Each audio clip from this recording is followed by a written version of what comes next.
Era una tarde de domingo cuando mi celular vibró con una notificación.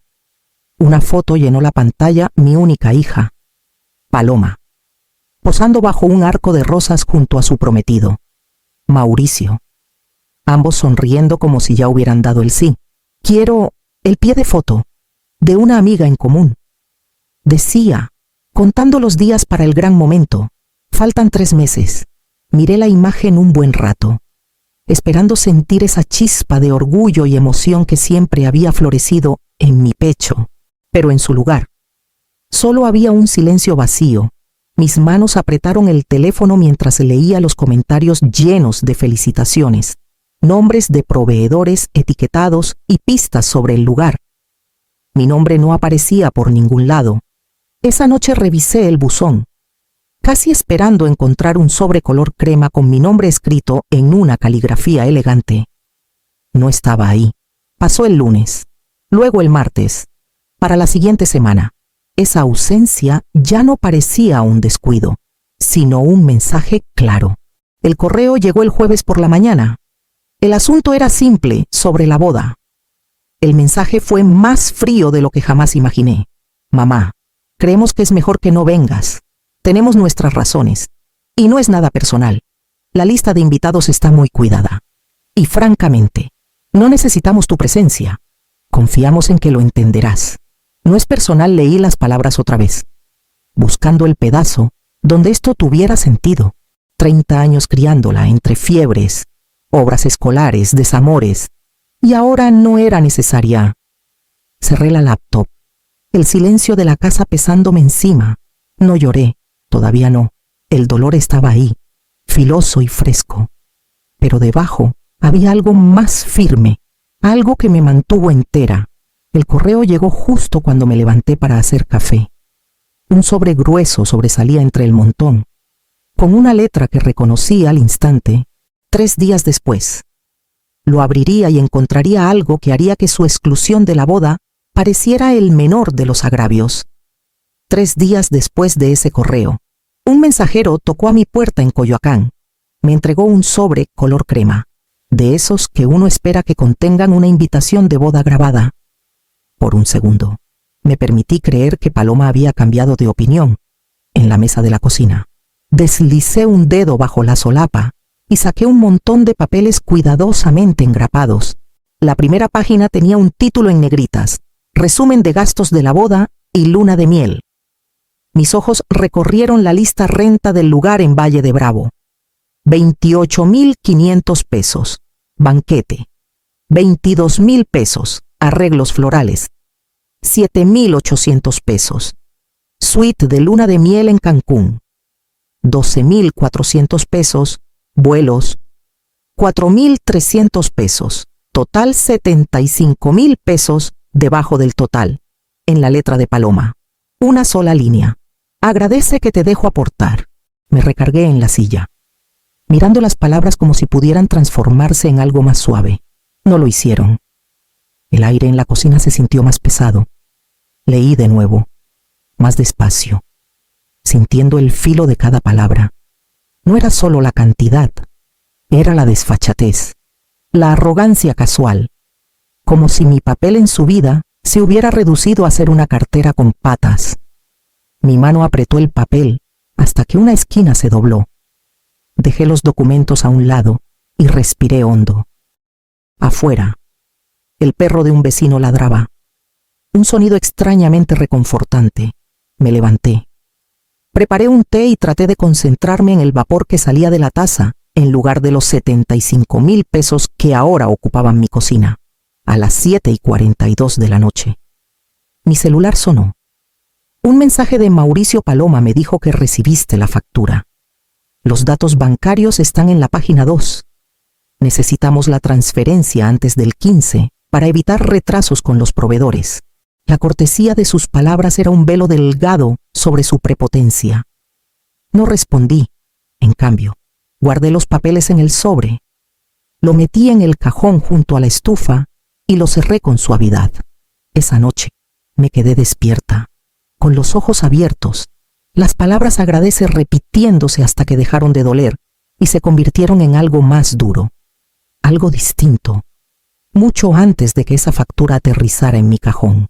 Mi vida había sido un libro de cuentas lleno de dar sin medida.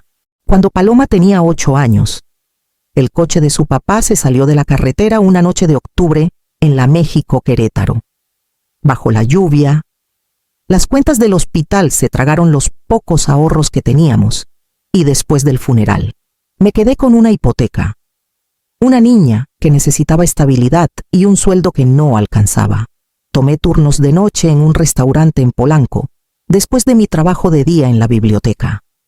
Llegando a casa mucho después de que ella se había dormido, en esos años, aprendí a vivir sin ropa nueva y a cocinar comidas que duraran 3 días.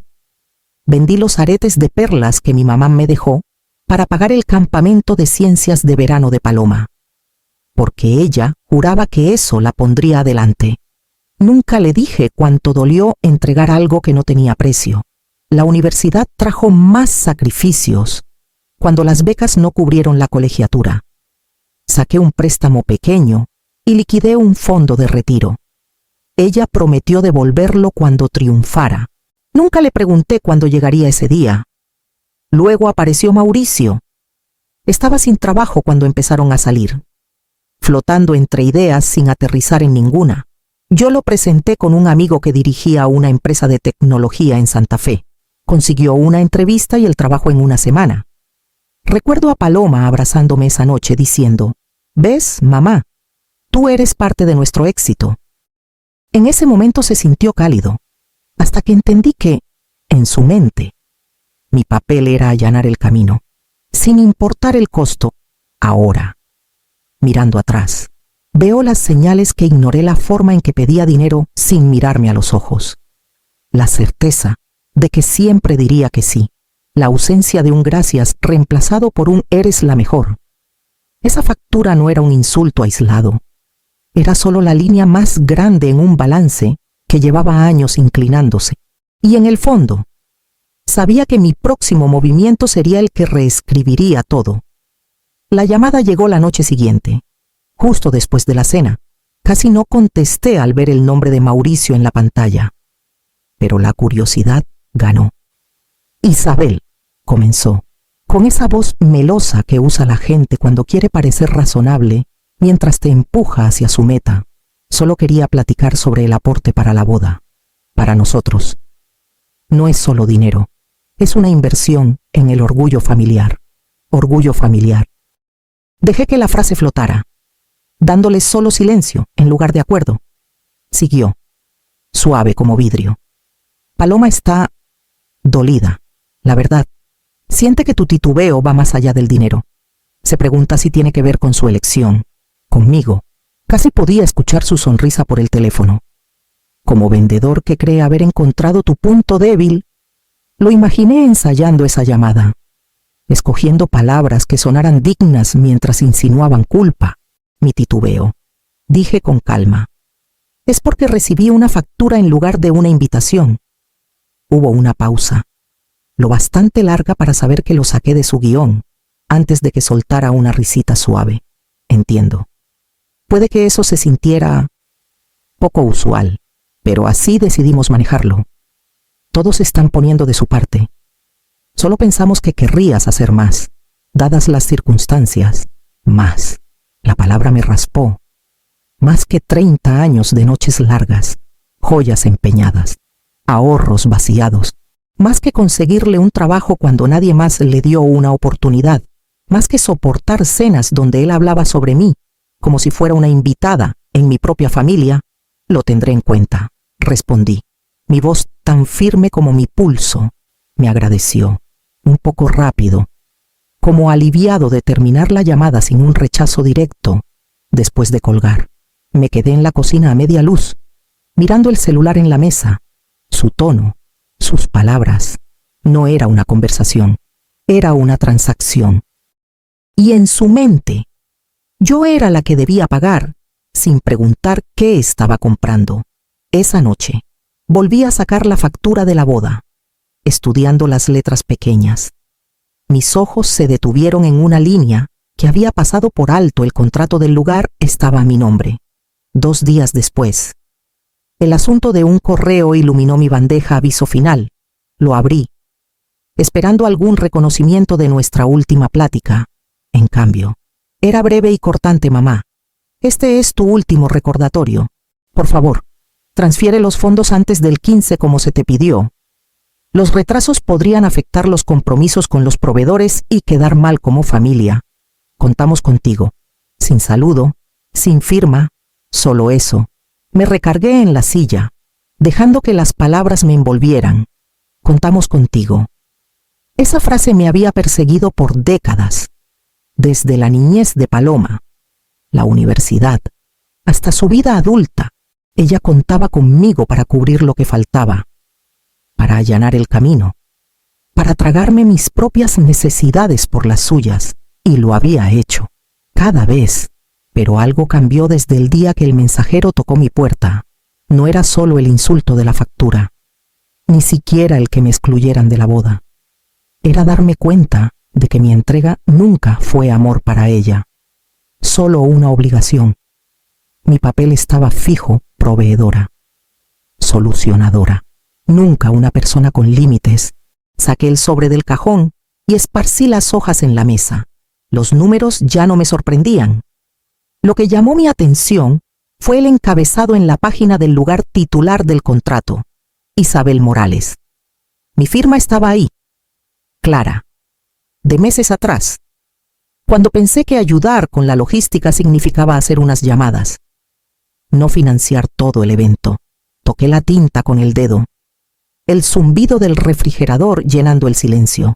El contrato significaba que el lugar no era de ellos, era mío. El banquete dependía del calendario del lugar. El depósito de la luna de miel se había cargado a mi cuenta de viajes. Paloma escribió aviso final como si no tuviera opción. Pero la verdad era justo lo contrario. Esa noche, tomé una libreta y enlisté cada proveedor nombrado en la factura, junto a cada uno. Anoté el número de contacto.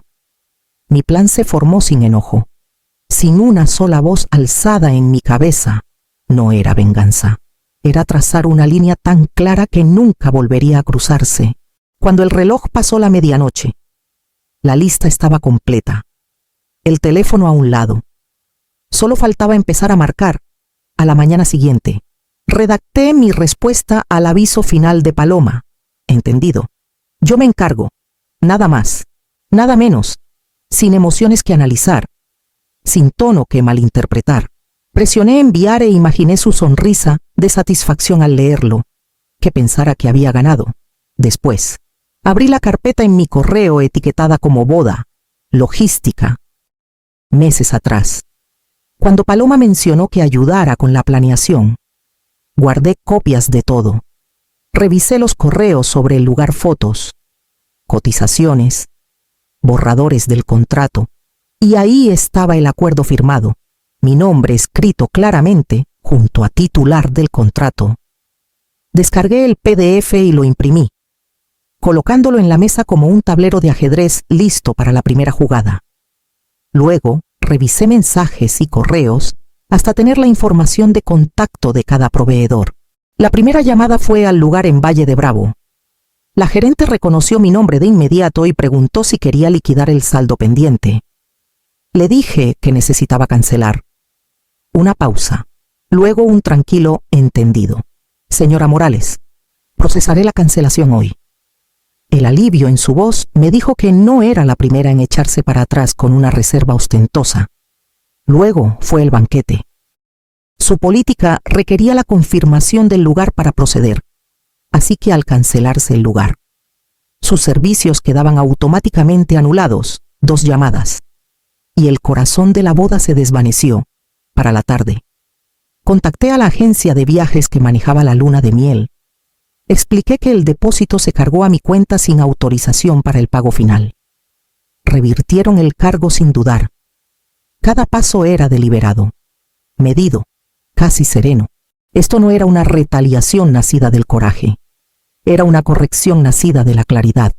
Por años, confundí el silencio con la paz.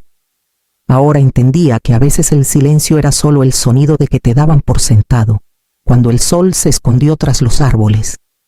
Reuní los papeles en un montón ordenado y los guardé en el mismo cajón que antes sostenía su factura. La diferencia era que, esta vez, el contenido no se sentía como una carga, se sentía como una llave, y sabía exactamente cuándo la usaría. Para la mañana siguiente, mi plan pasó del papel a la acción. Llamé al lugar otra vez, ahora firmando el formulario de cancelación que me enviaron por correo. En la sección de comentarios, escribí emergencia personal. Era lo bastante vago para evitar preguntas, lo bastante definitivo para cerrar cualquier posibilidad de dar marcha atrás. El servicio de banquete fue el siguiente. Ya habían recibido la notificación del lugar y estaban deteniendo los pedidos. La gerente fue cortés pero directa, agradeciéndome por avisar antes de que compraran el inventario final. Otro pilar de la boda. Desaparecido sin alboroto. La luna de miel requirió un poco más de precisión. La gerente del resort confirmó la reserva y el plan de pagos. Ahí vi un detalle que había pasado por alto. El depósito se cargó usando mi autorización de una cuenta de viajes que creé hace años para paseos familiares. No había tocado esa cuenta en mucho, pero la autorización seguía válida. Cuando dije que no había aprobado el cargo, ofrecieron revertirlo de inmediato, en minutos. La cantidad volvió a mi cuenta, borrando uno de los rubros más caros de la factura. Cada llamada terminaba igual: despedidas amables, transacciones cerradas, contratos anulados, sin gritos, sin confrontaciones dramáticas, solo el desmantelamiento silencioso de un día que planearon sin mí, pero financiado por mí, para el mediodía. Las piezas de su celebración perfecta estaban esparcidas e inservibles. La estructura que construyeron con tanta confianza ya no tenía vigas que la sostuvieran. Me senté en la mesa de la cocina, tomando té mientras la luz de invierno entraba por la ventana. En algún lado, los planes se deshacían, los horarios colapsaban, los ánimos se encendían, pero aquí, el aire estaba tranquilo, y por primera vez en semanas, pude respirar sin sentir el peso de las exigencias de alguien más. La mañana de la boda amaneció clara y fría. El lago Chapala, frente a la ventana de mi posada, ondeando bajo un cielo pálido. Envolví mis manos alrededor de una taza de café. El aroma rico y firme. Cuando mi celular comenzó a vibrar en la mesita, la primera llamada fue de un número desconocido. La dejé ir al buzón, luego otra y otra más. Algunas de números que reconocía, otras no. A la quinta, puse el teléfono en silencio, pero la pantalla seguía encendiéndose con un flujo constante de mensajes. El salón está cerrado. ¿Tienes la llave? Dicen que el banquete nunca llegó. Paloma está fuera de sí. ¿Dónde estás? No respondí. En cambio, abrí las cortinas más y dejé entrar la luz. El lago brillaba, imperturbable por lo que estuviera pasando a kilómetros de distancia. Entonces, una notificación de redes sociales apareció. Una prima con la que no hablaba en años estaba transmitiendo en vivo. Contra mi mejor juicio, toqué para abrirlo. El video temblaba un poco, como si quien sostenía el celular intentara pasar desapercibido. Al fondo, vi a Paloma, aún en bata de seda, el cabello a medio peinar, parada en medio del salón de recepción vacío. Su voz era tan filosa que podía cortar cristal. ¿Dónde está la comida? ¿Dónde está la música? ¿Por qué la luna de miel? Se giró hacia Mauricio, señalándolo con el dedo en el pecho. Dijiste que tu mamá confirmó todo. La respuesta de él fue inaudible, pero su expresión era defensiva. Con las manos abiertas como intentando calmarla, los invitados rondaban incómodos cerca de la entrada. Agarrando sus abrigos, revisando sus celulares, miré un minuto más. Luego dejé el celular. El sonido de su caos desvaneciéndose tras el zumbido suave del calentador de la posada. Afuera, un par de garzas flotaba hacia la otra orilla. Tomé otro sorbo de café, el calor hundiéndose profundo, y no sentí necesidad de seguir mirando. Era la tarde cuando mi celular sonó con el nombre de Paloma en la pantalla. Dejé que vibrara 2 veces antes de contestar. Su voz llegó cortante. cada palabra temblando entre rabia e incredulidad. ¿Qué hiciste? ¿Tienes idea de lo que provocaste? Los invitados se fueron. Los proveedores desaparecieron. La familia de Mauricio está humillada. ¿Por qué nos saboteaste así? La dejé terminar. El silencio estirándose lo justo para que llenara el espacio con más acusaciones. Bajo la furia, escuché algo más pánico. Cuando hizo una pausa para respirar, hablé, mi tono sereno. El respeto va antes que el dinero, Paloma, siempre. Hubo un instante de silencio atónito al otro lado, como si no supiera cómo discutir algo tan simple. Luego empezó de nuevo, más rápido, con la voz más aguda. No escuché lo suficiente para captar las palabras. Colgué por un momento. Me quedé en la quietud de la habitación, la luz del lago desvaneciéndose en el azul pálido del atardecer. El celular pesaba en mi mano, pero mi pecho se sentía extrañamente ligero. Lo dejé en la mesa. Apagué el timbre y abrí la ventana para dejar entrar el aire fresco. A lo lejos, un pato llamó sobre el agua, un sonido grave y solitario que parecía eco del espacio que acababa de crear en mi vida. Me serví una copa de vino, no para celebrar, sino para marcar el fin de algo. El tipo de final que no necesitaba público ni aplausos, solo el saber que había trazado una línea, y esta vez no la crucé. A la mañana siguiente, la neblina se arremolinaba sobre el lago Chapala, suave y plateada bajo la luz temprana. Me senté en el porche de la posada, las manos alrededor de una taza caliente de café, respirando el aroma húmedo de los pinos y el agua. La superficie del lago estaba quieta, rota solo por el lento deslizar de una canoa a lo lejos. Pensé en los años que pasé dando sin pausa tiempo, dinero, esfuerzo, derramándome en otros como si el pozo nunca se secara. Cada sacrificio se sintió justificado en su momento, anclado por amor o deber. Pero ahora, mirando atrás, vi cómo el equilibrio se inclinó silenciosamente, en algún punto. Dar se convirtió en borrarme a mí misma. Ahora no había ruido, ni demandas urgentes, ni recordatorios calculados para empujarme más allá de mis límites. Solo el peso tranquilo de mi propia compañía. Al principio se sintió extraño, pero no incómodo. Tomé mi celular y revisé la bandeja hasta encontrar el correo, la factura. El asunto seguía ahí, audaz e insistente, como si tuviera el poder de reclamar mi atención. Lo abrí una vez más, no para leer, sino para asegurarme de que era el correcto. Luego presioné eliminar. El mensaje desapareció. Dejando solo un espacio en blanco, dejé el celular y me recargué. Viendo cómo el sol rompía las nubes y esparcía oro sobre el agua, la paz. Entendí. No se regala, se reclama. Y los límites que puse no eran muros para mantener al mundo fuera, sino puertas que podía elegir abrir solo para quienes supieran cruzarlas con cuidado.